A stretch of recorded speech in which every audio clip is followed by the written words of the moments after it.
Hello, Aquarius, and welcome to June 2021. Here is your monthly horoscope because Gemini season is spicy, so we're going to dive right into it. With Mercury Retrograde already beginning, and Mercury Retrograde will be active and live in your fifth house of creative self expression, children, and casual romance. Now, one signification of Mercury Retrograde is ghosts from our past coming back. So, with that last part of what I said, the fifth house was about casual romance, this could be a time in which past flames or one night stands, if you will, people that you casually dated, no one that you really partnered with hardcore, people that fall under the more early or puppy side of romance, they could be circling back at this time. In many parts of the world is opening back up. And so you could actively expect that at this time. Maybe you'll be the Mercury retrograde ghost in this equation and reach back out to them, but there is plenty of potency there.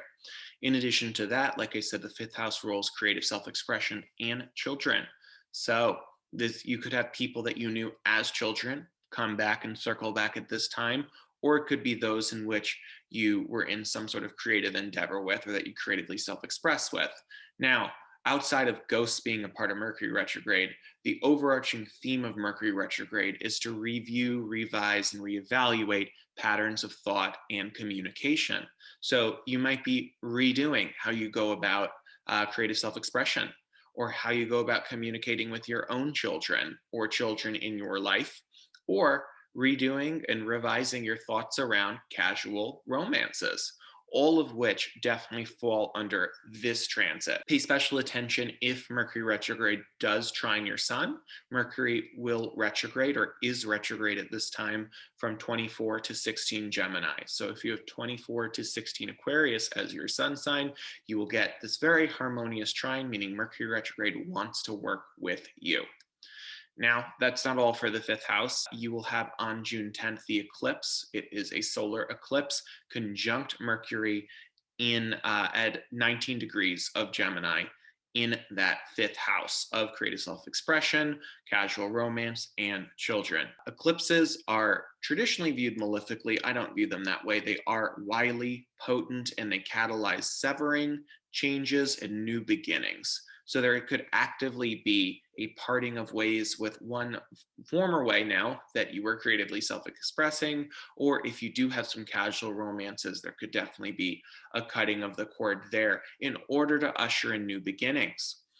Think about sort of when it comes to creative self-expression, what you would like to endeavor upon that you haven't already, and what might need to part with you in order to honor that, in order to usher that in and actively call that in. Outside of that, you have the Sun and Venus at different points in the month in your sixth house. And that's really exciting. The sixth house and Venus being in the sixth house could really be the time to do that 30 or 60-day exercise challenge, or it could be the day in which you really commit to eating right and stick with it. The sixth house has everything to do with physical wellness and routines. So maybe it's not the physical wellness piece, it's the routines piece. This could be the time to get that journal or watch the Marie Kondo and learn about different routines or different ways that you can really be organized. It's a big part of the sixth house. So a lot of positive energy there. And then lastly, we'll have Mars and Leo on the 11th for about 6 to 7 weeks in that sign. And Mars is tied to drive, ambition, and assertion, also conflict and carnality. And the seventh house is all about partnering or I with another.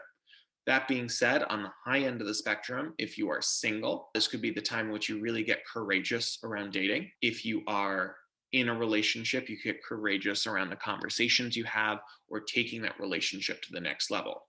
Now, Mars is also inflammatory. So just be mindful that there is some potency around a little bit of hiccups or bumps or turbulence at this time. So actively choose your words wisely. And if you get into conflict at this time, be mindful about how you go about it. More than anything, this is an exciting time to level up when it comes to creative self-expression and in different forms of romance. So best of luck this month.